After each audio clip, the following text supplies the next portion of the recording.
Welcome to Gurgaon Bangla Mela 5.4, which means the edition 12.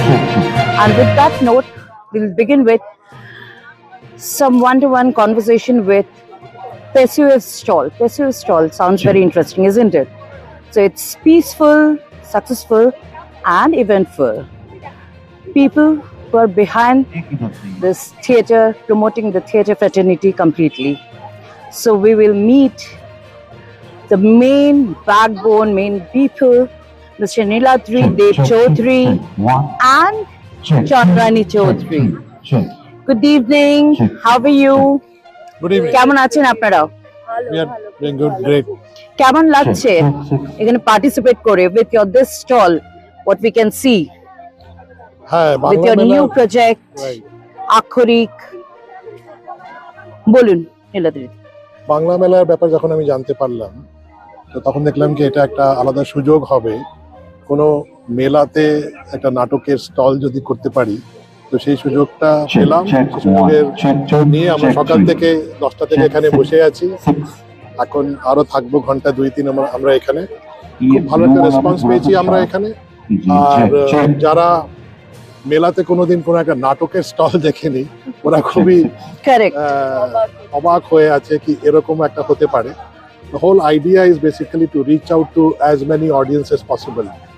Delhi NCR এ যেটা আমি note করেছি, অনেকেই জানেই না যে অনেক ভালো ভালো নাটক এখানে হয়। ওই অ্যাওয়ারনেসটা একটা কাজ। অ্যাওয়ার যখন হয়ে যায়, তারপরে ওদেরকে অ্যাট্রাক্ট করা, নাটকের অডিটোরিয়ামে নিয়ে আসা, আর তারপরে ওদেরকে এডিক্ট করা। সেটা যদি হয়ে যায়, একটা মানে ইকোসিস্টেম তৈরি হবে। তো তাতে আমাদের দিল্লির বাংলা নাটকের দলগুলো অ্যান্ড নাটক in general will become a very good medium for people to get engaged with. Thank you so much, sir. আজকে আমরা শুনলাম যে আপনি there was one to one একটা conversation হয়েছে, একটা there was some panel discussion and that too it was all about the theatre, ma'am. Yeah. তো একটু বলুন, what was it, how was it, what was the reaction of the visitors?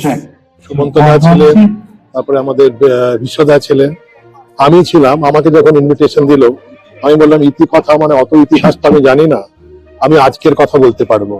ওরা বললো হ্যাঁ আজকের কথাই বলবেন। তো সেটা নিয়ে একটা বেশ সুন্দর টক শো হলো। সুমন্তদা পুরো একটা হিস্ট্রি বললেন, যেখানে বাঙালিরা কবে এসেছিল। প্রথম একজন ভদ্রলোক চন্দননগর থেকে এসেছিল ঘোড়া করে 1800 সামথিং এ। সেখান থেকে তারপরে বিশ্বদা দিল্লির নাটকে যেটা একটা স্বর্ণযুগ ছিল, তার কথাটা বললেন। আর যেটা আজকে আবার যেটা হয়ে উঠছে, যেটা লোকেরা বলছে নাটকের জোয়ার চলছে, সেই ব্যাপারটা উনি বললেন। আমাকে যেটা প্রশ্ন করা হলো সেটা ছিল কি এই যে পৃষ্ঠপোষকের যে কাজটা আমি করছি, সেটা নিয়ে কিছু বলবার জন্য। আমি যেখানে এই কাজটা করি, অনেকে জানে খালি ফান্ড সাপোর্ট ব্যাপারটা আছে। ফান্ড সাপোর্টের ছাড়া একটা যে নাটকের কন্টেন্ট থেকে একটা প্যাকেজ করে একটা টিজার বা একটা হুক তৈরি করা, সেই কাজটার জন্য লোকজনকে বলি। আর তারপরে প্রমোশন ব্যাপারটা আছে, and most importantly expanding the audience base. আমাদের এখানে নাটকের দর্শকরা জানেন লিমিটেড টু চিত্তরঞ্জন পার্ক বা মুক্তধারার দিকটাতেই, কিন্তু সেটাকে আরো এক্সপ্যান্ড করার চেষ্টা করেছি। দ্বারকাতেও শুরু করেছি, সিসিআরটিতে, আর গুরুগ্রামে একটা বাইরের দল এসেছিল কলকাতা, তাদের সঙ্গে যুক্ত হয়েছিলাম।